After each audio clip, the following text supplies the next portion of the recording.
Africa, a land of infinitely immeasurable beauty. A land that provides imperceptible awe at God's handiwork. It's a place where countless species of animals roam freely in an untamed sanctuary. The last bastion for God's largest creatures and wild beasts. A land so indescribably vast that it leaves you breathless. A land that sharply contrasts and is totally foreign to our way of life and thinking. It's been called the Land of Eden, Land of the Ancients, Land of Mystery, the Dark Continent. But underlying this awesome beauty, a never-ending struggle for survival has existed since the beginning of time itself. The life cycle of the animal kingdom is volatile, unpredictable, explosive. An oft-repeated scene is that of the placid tranquility of a gentle gazelle grazing, suddenly shattered in a moment when caught in the grip of a hungry lion. Today, that scene is repeated all too often in an ironic paradox between the gazelle and the people of Africa. Seemingly in a moment's time, paradise has turned from what was once lush, green, fertile plains into drought-stricken deserts. The gentle African people are caught in the firm grip of a different kind of lion. A lion that has come in the form of hunger and famine. A lion that has ravaged those beautiful people unmercifully. Scriptures say, your adversary, the devil, as a roaring lion, walketh about, seeking whom he may devour.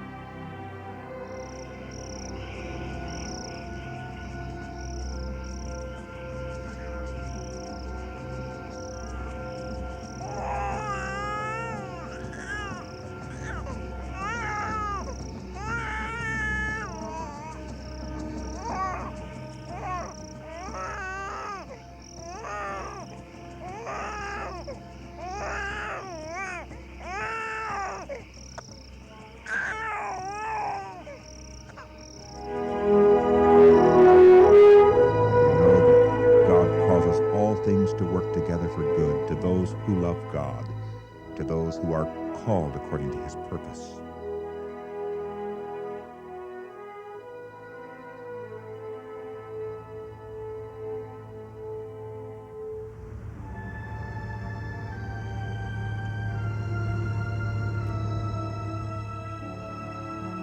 Unlike the unanswered cries from the gazelle, the cries of despair from the African people have not fallen on deaf ears. One man, Danny Curle, has heard those cries loud and clear, and his response to them has brought him international recognition, and it's caused many things to work together for good. His incredible story and humanitarian efforts could melt a heart of stone. Danny knew when he was just a young boy that he wanted to become a missionary. In 1962, and barely 21 years old, he was sent to Liberia. He lived for 2 years deep in the jungle. It was there that he fell in love with Africa and its people. Returning home, Danny got a degree in theology. In 1967, he married Sharon. 3 years and 2 babies later, Danny and family were back in Africa. His ministry was blessed and became very successful. In the years to follow, with the help of many dedicated African pastors, Danny and Sharon were able to establish 85 new churches. But in 1973, the rains diminished, crops withered, and food supplies dwindled. Suddenly, the words famine, starvation, and hunger were common everyday conversation. People began to get sick and thin. One day, Danny threw down his Bible and he said, "These people don't need to be preached to, they need something to eat." Then Danny heard that the remote village of Chibi had been severely hit by the drought and people were already beginning to perish. So Danny packed the truck with food and got underway. But while driving, Danny's thoughts of concern were for his dear friend, the local pastor at Chibi. He reminisced about having dedicated the pastor's newborn son, Titus, just 3 months earlier. As Danny approached the village, he saw a group of people gathered under a tree. The news could not have been more tragic. Little baby Titus had starved to death in his mother's arms the night before. Danny took the news very hard. If only I had come sooner, he thought. If only. Then that beautiful little baby would still have been alive. The family wrapped little Titus in an old towel and handed the still body that just weeks before was so full of new life to a stunned pastor and asked Danny to say a prayer and bury the baby. Danny says, I was in a daze. I just couldn't believe this was happening. It felt like a knife was tearing into my very heart, and I began to pray. Danny went on to say, it was the hardest thing I've ever had to do in my life. Danny was totally unprepared for the haunting sound of that little baby's body as it hit the bottom of the grave, a sound that changed the thrust of Danny Curle's ministry. Now, feeding the hungry was as important to Danny as preaching the gospel. With that experience fresh in their minds, Danny and his wife, Sharon, sold some of their belongings so they could initially buy food for the starving. Soon, with the help of other churches, Danny had established numerous feeding stations and was providing food for thousands of people every day. Danny would tell the people that Jesus loves them and that God's people also love them, and they cared about them enough to give them this food. That's why they had sent the food. Hundreds of these people responded and wanted to know Jesus Christ as their Savior. And they just kept coming and coming and coming, all to hear about the love of Jesus Christ. God had certainly answered Danny's prayer, that prayer that was prayed at the graveside of little baby Titus. The scriptures tell us that to whom much is given, much also is required. For some reason, Danny was required to endure yet another terrible tragedy. On a dark April night in 1980, Danny's wife Sharon was driving along a narrow road south of the town in which they lived. She was going to visit a sick friend. Suddenly, out of the darkness, a truck approached head-on. Her car swerved to avoid hitting the truck, but in doing that, she smashed into a tree on the side of the road. In an instant, Danny lost his beloved wife. Their love for each other was evident as they had worked hard to produce a successful ministry. There was even a greater bond between the two of them. Together they had produced 4 beautiful sons, David, Stephen, Timothy, and Jonathan. And these now were left motherless. It was a very difficult time for Danny and the boys. The loss and pain that Danny felt was almost unbearable. The happiness that they had shared as a family was now gone. The joy they once knew had been replaced with grief, sadness, and tears. Then one day, soon after, a newspaper article caught Danny's eye. Little did he know that that article would change his and his 4 sons' lives and ministry. It would help restore the joy, happiness, and purpose that had been missing from their home since Sharon died. It would be the beginning to yet another dimension in that quest of finding God's purpose for his life as a missionary to the heart of Africa. A story of faith. One day as I read the paper, I read the story of an abandoned child. The paper was trying to find a home for it. Well, I was interested, but I couldn't do very much. A couple of weeks later, the story was repeated again, so I phoned the paper, and the lady said, "Oh, please, won't you give this child a home? Nobody wants it." And I said, "Lady, I haven't got a wife, and I have 4 sons now." And she said, "Please, nobody wants these children. Any home would be better than no home." That evening, I discussed it with my boys. Could we give this baby a home? Would they love it? Will they help me raise it? Will they make this child really feel part of our family? And that evening together, the decision was made. "Sure, Dad, let's do it." The next day, the boys and I went down to the hospital, and we were handed this beautiful, beautiful, tiny little African girl, only about 6 pounds. She was so small, so helpless, so alone. We took her home. The boys began to help me, and as they began to pour love upon little Faith and hold her and give her a bottle, all of a sudden I saw a miracle taking place in my home. Laughter returned to our home, happiness, joy. Instead of my boys thinking, poor me, I haven't got a mother, they were pouring their love upon Faith, and God used Faith to heal our home. We called her Faith because I thought it was going to take a lot of faith for 5 guys to raise one little girl. Can you imagine? Some mother had just gone out and dumped little Faith in a garbage pile. Just didn't want her, didn't care, left her there to die, covered her up with garbage. And someone heard those cries, came past, and rescued Faith from that garbage pile.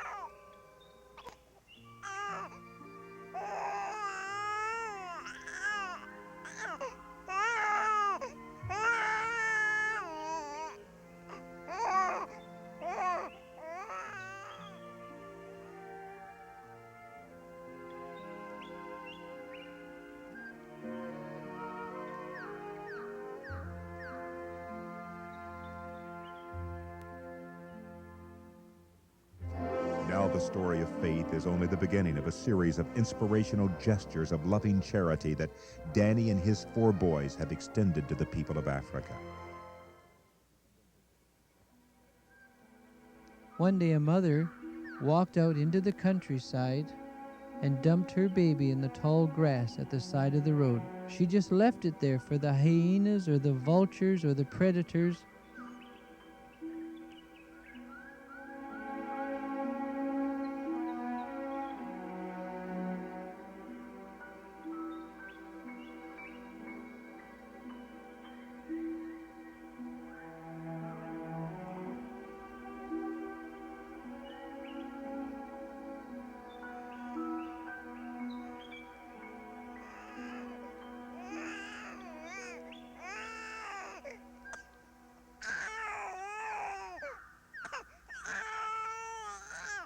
But God had a different plan. Some guy had a flat tire right on that spot. He heard those cries and rescued that little child. That baby is now part of our family.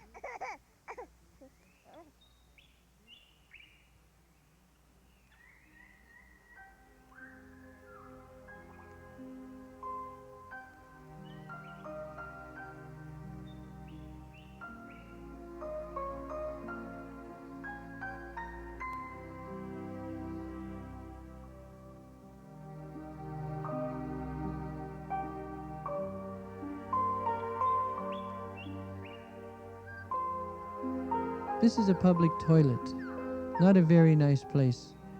Can you imagine that some mother actually went in here and tried to push her child down this toilet, tried to kill that poor little baby?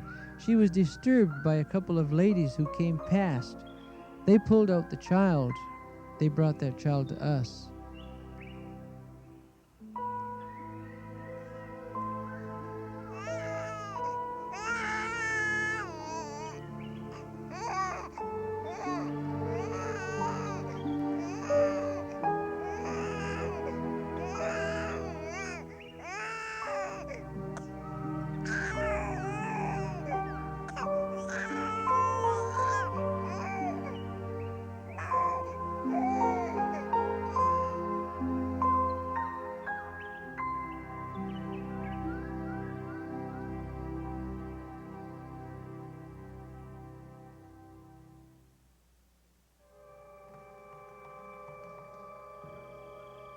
Can you imagine? Some mother took her little child, took that little fellow down to the river and tossed him into the reeds, left him there for the predators, the crocodiles, left him there to die.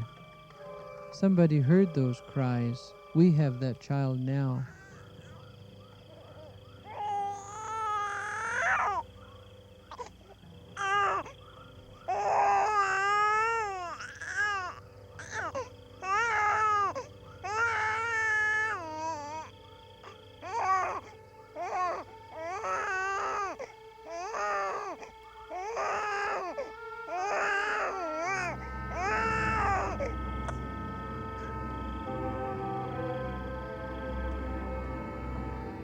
Danny's reputation for rescuing throwaway babies rapidly began to spread. By 1981, he had 7 abandoned children living in his home. Each one had been saved from a horrible death. Today, there are over 20 children living in the home near Harare. The cheerful farmhouse is perched on a hill overlooking 85 acres of rolling farmland. And you can often see Danny's 4 sons frolicking and tumbling on the ground with the other children. Oh, how they love to play. What a joy it is to hear their laughter. And Danny's 4 sons are his greatest help. David loves teaching the kids sports. Stephen is often out in the bush taking the kids on hikes. Timothy, well, he enjoys teaching the kids to swim. And Jonathan, his love is for horses, and he gives each kid a ride. The drought-stricken areas seemed all too distant, but the reality has not been forgotten, because Danny continued involvement with the hungry, and that has not abated. It continues to increase. When traveling abroad, telling his story, people will often ask Danny, how could a loving God allow this to ever happen? Well, his experiences and tragedies have taught Danny well. He's learned the meaning of Isaiah 43, verse 2, that says, when you pass through the waters of trouble, I will be with you. The scriptures don't say if, but when. When trouble comes, God will be with you. Danny often says, I don't believe it's God's will for people to die of starvation by the side of the road. Then he goes on to say, so I pick them up and feed them because I believe that Jesus would have picked them up and fed them. I realize that the greatest preaching that I've ever done is not behind a pulpit, but it's when I'm on my knees lifting someone up and putting food in that person's mouth. You ask, how could a loving God allow this to happen? My reply, Danny says, is how can we, as God's hands and God's feet, as followers of Jesus, let this happen? For it is through what we do that the love of God is truly demonstrated. Some people have told Danny that he will surely receive his reward in heaven.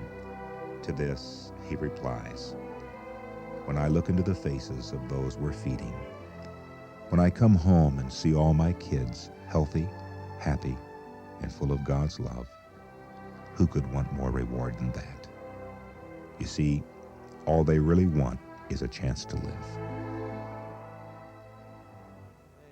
In sorrow, on a scorched and barren plain, there are children raised beneath the golden sun.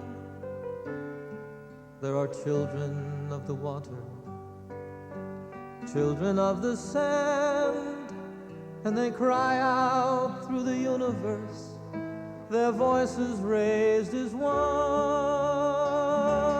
I want to live, I want to grow, I want to see, I want to know, I want to share what I can give, I want to be, I want to live.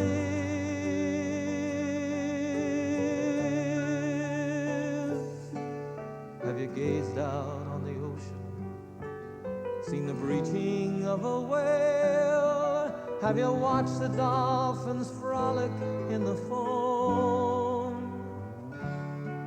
Have you heard the song the humpback hears 500 miles away, telling tales of ancient history, of passages and home? I want to live, I want to grow, I want to see, I want to know, I want to share what I can give, I want to be, I want to live. For the worker and the warrior, the lover and the liar, for the native and the wanderer in kind, for the maker and the user, the mother and her son. I am looking for my family, and all of you are mine. We are standing all together, face to face, arm in arm. We are standing on the threshold world of a dream. Yes, no more hunger, no more killing, no more wasting life away. It is simply an idea, and I know it's time